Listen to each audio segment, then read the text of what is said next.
Welcome back to our episode 2 of Understanding the Concept of Business Environment. हमने last class में last part में we were understanding about first कि business environment क्या होता है और हमने बहुत अच्छे तरीके से बिजनेस एनवायरनमेंट को समझ लिया था। अब आप क्लास 12 के स्टूडेंट्स हो इसलिए एक चीज़ गार्ड बांध लो कि आपकी प्रेजेंटेशन, आपके choice of words in defining a particular question बहुत ही ज़्यादा इम्पोर्टेंट होने वाले हैं। चलो, okay then, fair enough. So now let's get started. I was explaining you about this open system engine. ठीक है, तो इसमें क्या है, एक बहुत छोटी सी चीज आपको समझनी है, इस डेफिनेशन में ही लिखी हुई है कि a business enterprise is an open system. क्यों? क्योंकि वो क्या करेगा, सामान लेगा एक जगह से, उसको प्रोसेस करेगा और फिर वो क्या करेगा, बाहर निकालेगा अपने बिजनेस से। ठीक है, फिर मान लीजिए जितने भी लूप होल्स हैं या फिर उसके पास कोई फीडबैक है उस पे काम करेगा और वापस से प्रोसेस करेगा और बाहर निकालेगा, which means it will take all the inputs, process it and then shift them as an output. For example मान लीजिए कि वो कहीं से रॉ मटेरियल ला रहा है, हमारा एक बिजनेस ओनर है, उसको फर्नीचर बनानी है। ठीक है, अभी वो बैम्बू स्टिक्स यूज कर रहा है फॉर मेकिंग द फर्नीचर, पर उसको क्लाइंट से फीडबैक आया कि बैम्बू स्टिक इज ओके, पर क्या है, वो आपको रॉयलिटी लुक नहीं दे पा रही है। तो उसको ये फीडबैक आया कि यार मेरी बैम्बू स्टिक अब मार्केट में क्या है, उतनी पॉपुलर नहीं है, मेरे को रॉ मटेरियल चेंज करना पड़ेगा so that I can give them royalty, the feel of royalty. ठीक है, तो उसने वो फीडबैक लिया, उस पे काम करा, प्रोसेस करा। तो जो ये हमारा बिजनेस एनवायरनमेंट है वो क्या है, कंटिन्यूअसली चलता रहता है। ओके, चलो अब आगे बढ़ते हैं। अब हम लोग नेक्स्ट समझेंगे features of business environment. In totality आपको यहाँ पे कितने सर्कल्स दिख रहे हैं? 7। तो हम 7 फीचर्स पढ़ेंगे ऑफ बिजनेस इन्वायरमेंट। ठीक है, पहला फीचर क्या है, टोटालिटी ऑफ एक्सटर्नल फोर्सेस। तो चलो उससे स्टार्ट करते हैं कि टोटालिटी ऑफ एक्सटर्नल फोर्सेस क्या होता है। देखो, टोटालिटी का मतलब हो गया एग्रीगेटिव नंबर, यानी कि सम।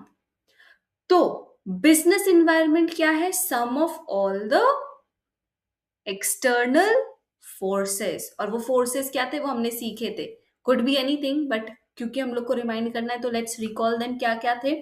मीडिया थे, कस्टमर्स थे, सप्लायर्स थे, फिर गवर्नमेंट पॉलिसीज थी। Right, do you remember that? और क्या था? और बताओ, और बताओ। गवर्नमेंट पॉलिसीज के अलावा और क्या था? Recall it. ठीक है, तो गवर्नमेंट पॉलिसीज के अलावा हमारे पास ट्रेड यूनियंस थे, बैंक्स एंड फाइनेंशियल इंस्टीट्यूशंस थे।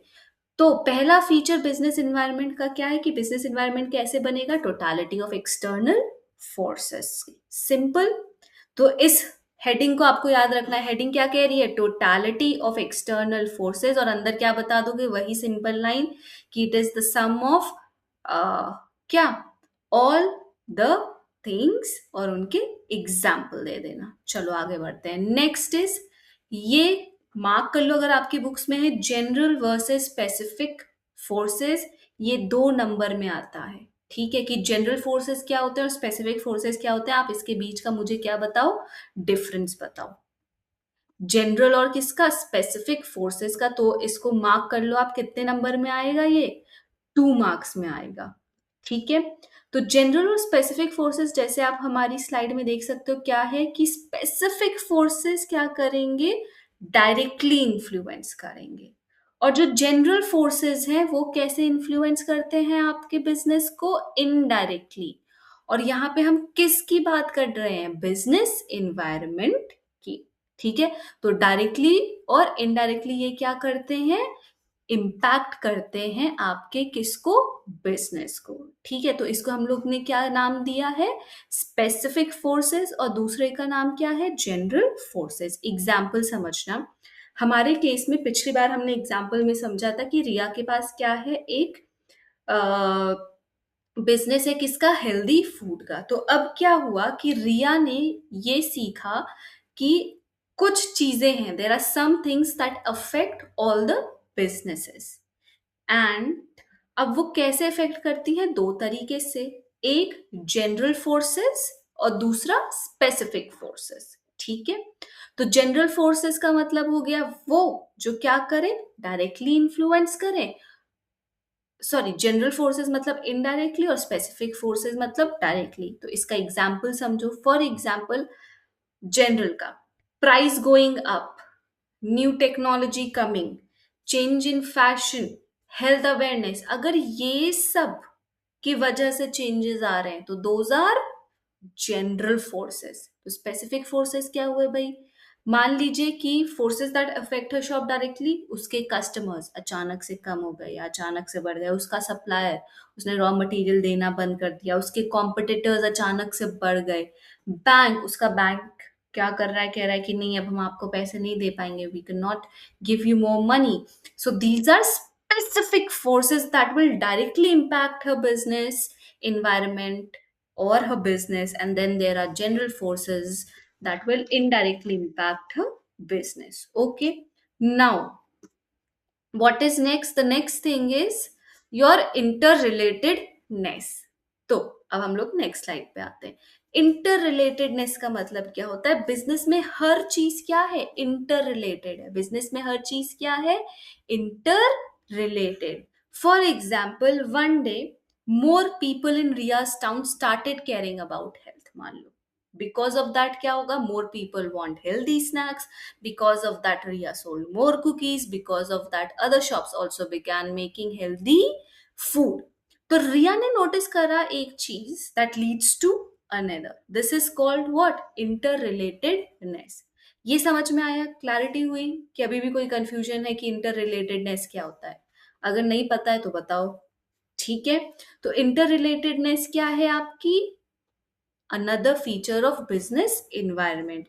इसका मतलब क्या है? सब चीज एक दूसरे से जुड़ी होती है। किसका मतलब? इंटर रिलेटेडनेस का मतलब है कि सब चीज एक दूसरे से जुड़ी होती है। तो लोग हेल्थ कॉन्शियस हुए, हेल्दी स्नैक्स की डिमांड बढ़ी, रिया ने नए प्रोडक्ट्स बनाए और लोग और हेल्दी हो गए। सब एक दूसरे से क्या है?